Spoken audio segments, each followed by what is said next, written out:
Here it is. Calvin. Just finished reading it today. I've been wanting to read it for a while, and yeah, there's some cool bonus info that I'll tell you after because I found out after. But yeah, so if you don't know anything about Calvin and Hobbes, we'll talk about that really quick first.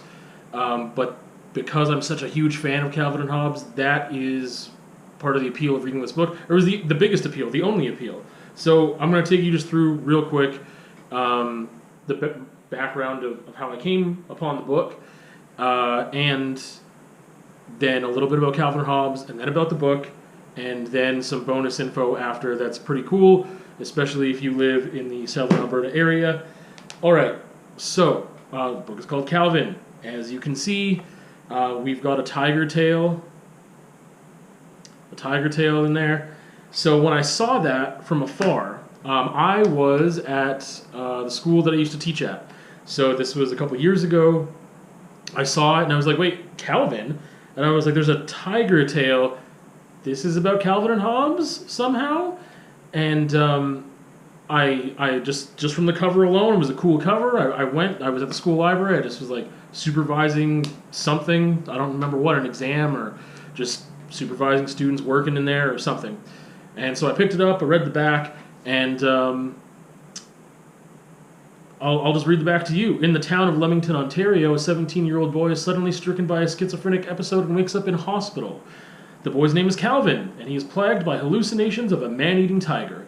As the hallucinations persist, Calvin struggles to regain control of his own mind and identity, with one grand, incredible, and very risky adventure. So, basically, we've got, did it say the age? Yes. We've got a 17-year-old boy named Calvin who is having schizophrenic episodes. We see the tiger tail on the cover. So I'm thinking, this is almost like some fan fiction stuff of like taking the Calvin and Hobbes universe and expanding on it, or like altering it. I guess expanding, because Calvin is a child. I mean, what is he, 10 years old? Maybe, I don't remember if I don't remember his age right now. 9 years old in the comic strip created by Bill Watterson. And so, in that universe, he has a plush stuffed tiger that is his friend, that whenever there's someone else in the room, we see it as a plush tiger. Otherwise, if they're not in the room with Calvin and Hobbes, then Hobbes is a very real-looking tiger. Well, I mean, in the context of the comic strip, he's still a cartoon and he's stylized as such, but he, looks a lot more like a tiger, just a cartoon stylized tiger. And it's his friend, and we know that it's like an imaginary friend, and it's all magical and wonderful and great, and yeah. So that's Calvin and Hobbes. They go on adventures. It's basically his only legit friend. There's also a character named Susie, next door neighbor. I believe she's next door neighbor. Anyway, and he's at that age where it's like he's bugging her, but he really kind of likes her, but he doesn't want to admit that he likes her. And she plays it off like she really doesn't like him because he's such a dink to her, and just not a bully, but like just a childish, like, I'm going to throw a snowball at you as you walk by to get your attention because I want you to notice me because I like you, but I'm not going to say that, and I'm going to call you a boogerhead and whatever else. He's daydreaming in class constantly. He thinks his teacher's like he's got all these characters that are like him, but he's like a spaceman Spiff, or whatever else, and he's just like clearly has like some ADHD stuff, some learning disabilities. You've still got this imaginary tiger friend. We don't really see him play with anyone else. There's a bully at school who takes his lunch and stuff. There's these other things that happen with his parents that are cool, that are just the life of this child. I think he's 9 or 10. I wish I looked that up because I forget.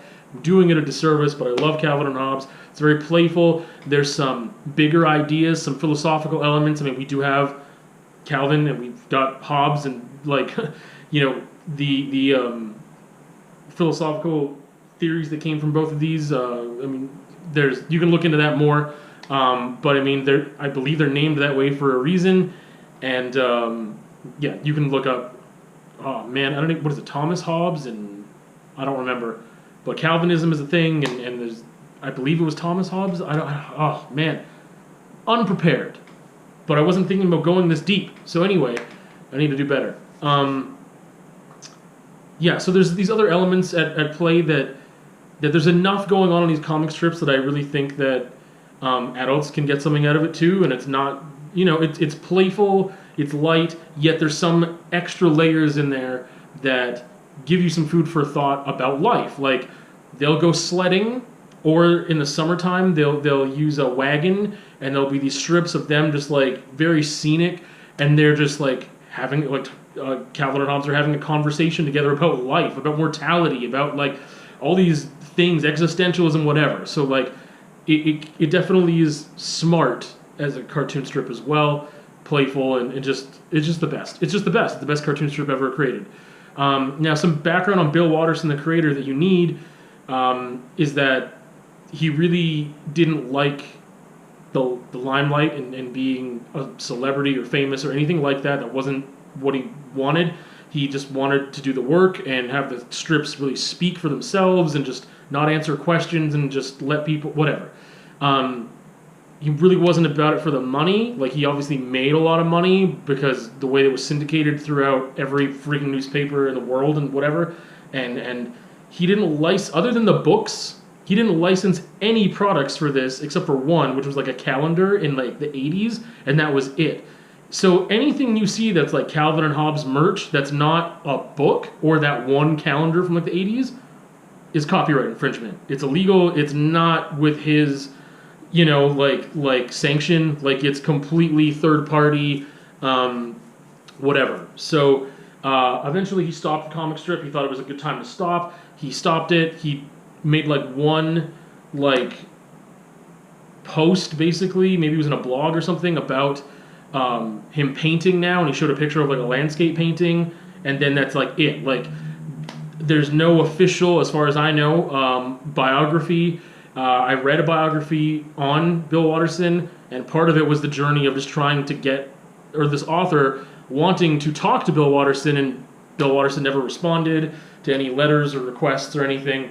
So yeah, he just likes to be private. So this is important for this book. I'm not going to get into any spoilers yet. This is all Calvin and Hobbes background information, Bill Watterson information, and what I read off there. Again, we've got this thing, and it's like, okay, well, so basically what it says there, someone had like Calvin had a schizophrenic episode, so we apply that to the knowledge we already know about Calvin and Hobbes, and being like, what? So it wasn't just like this fun, playful, imaginary thing he grew out of, like he's schizophrenic, and it started at maybe a young age, and it got diagnosed later, and he still sees Hobbes, like he still interacts with Hobbes, like he's got this,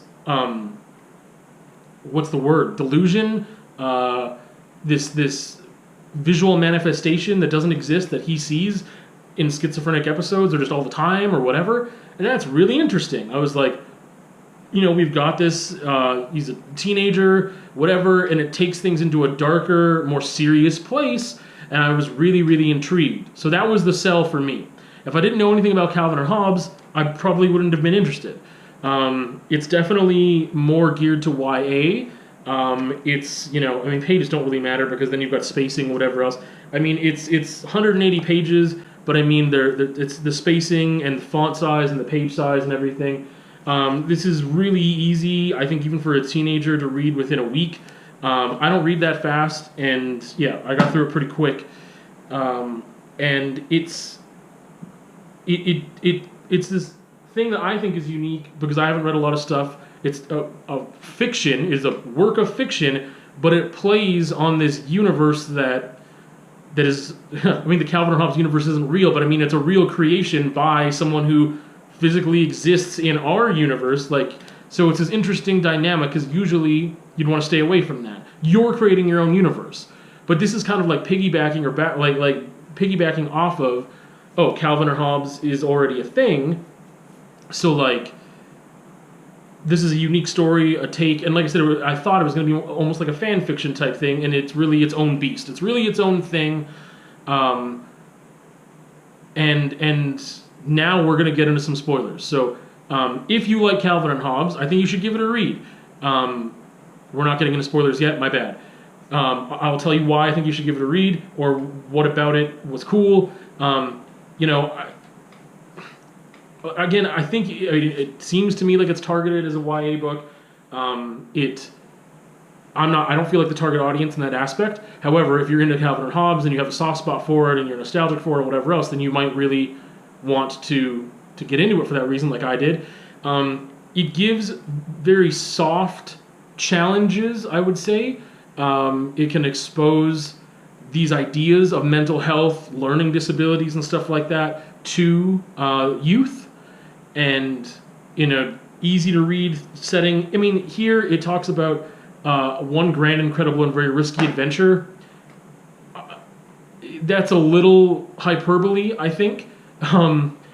But yeah, there is an adventure that happens. There's some stuff that definitely moves things. There's a little bit of action that moves things along. But it's like soft and nice, and there's a little bit of challenging material, but not heavily challenging. Definitely not for a mature reader. I don't think they'd find it incredibly challenging. But it's almost like a nice introduction to thinking about things like learning disabilities and mental health, and specifically schizophrenia, and how one can, find their way through life with those challenges, and how that might feel. I don't really know what else to say about it right now. Again, if you didn't know anything about Calvin and Hobbes, I wonder how much you'd be into it.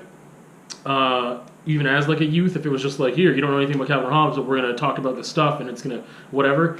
I will say, no, I'll say that at the end, into the spoilers, because I'm going to talk about the ending. But what else can I say before we get into spoilers?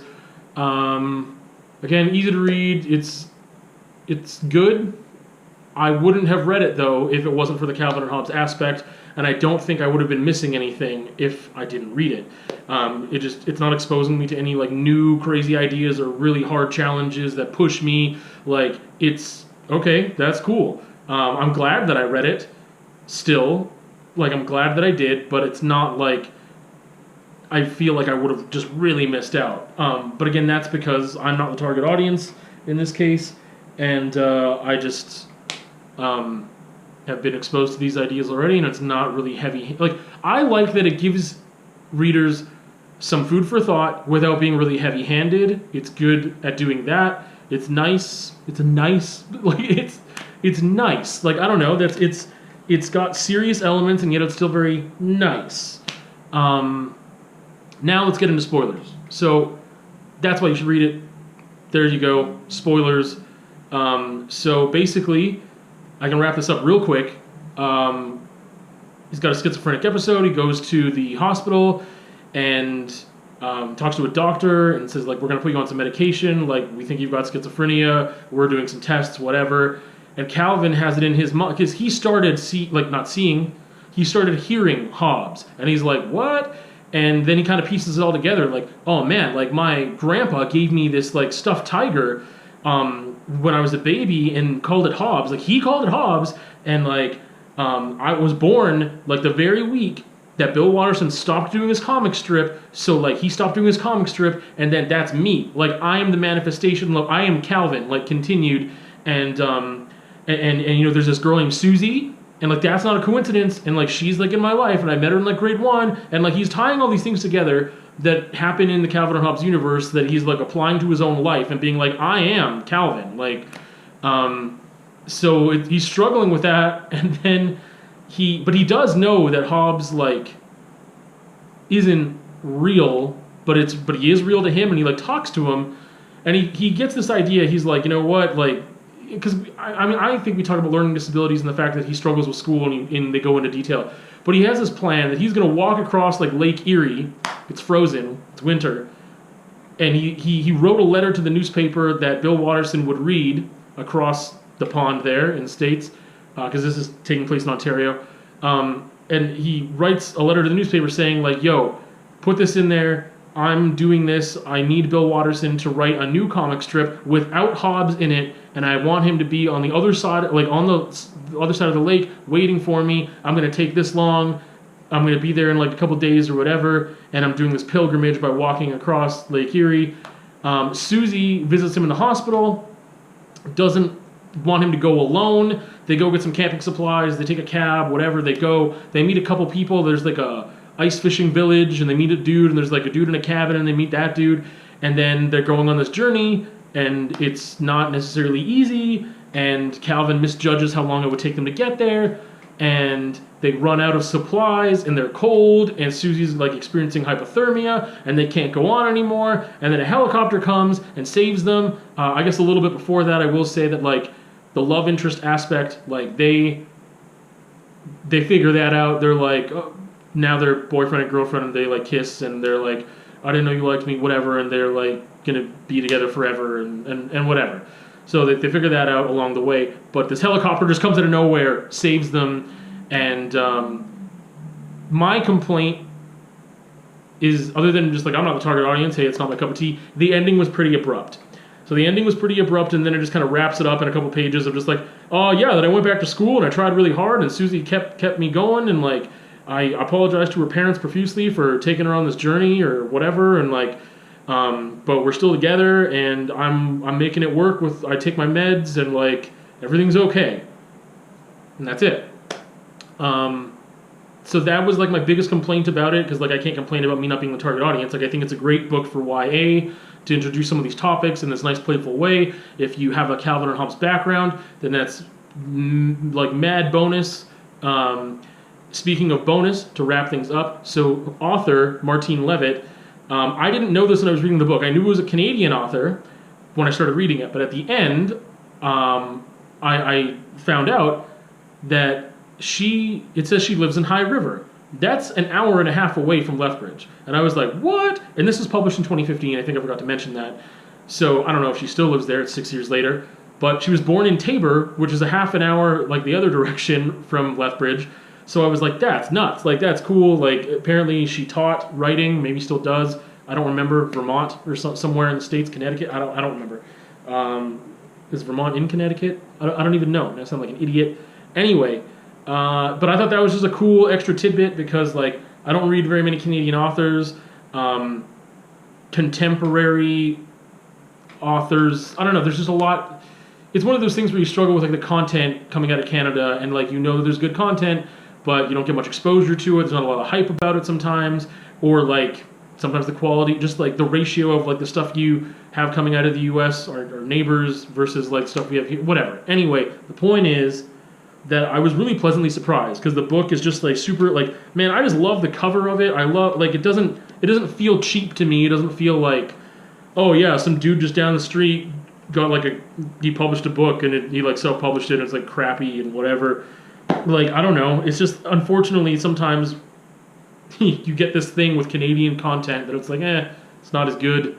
But I know that to not be true. But anyway, it's tight. I really like it. It's, you know, it's not, I don't think I'd ever read it again. I wouldn't buy it for a friend, and I would like give it to a child of a certain age. I think it's just a cool little bonus add-on to like the Calvin and Hobbes universe. It's not really, it's its own beast. It's not an extension. It's not fan fiction, but it's just like a cool thing that references that universe, and it's like cool to broach these topics in a soft way, soft challenges. That's all I can really say about it. I enjoyed it. It was tight. There it is. See you another time.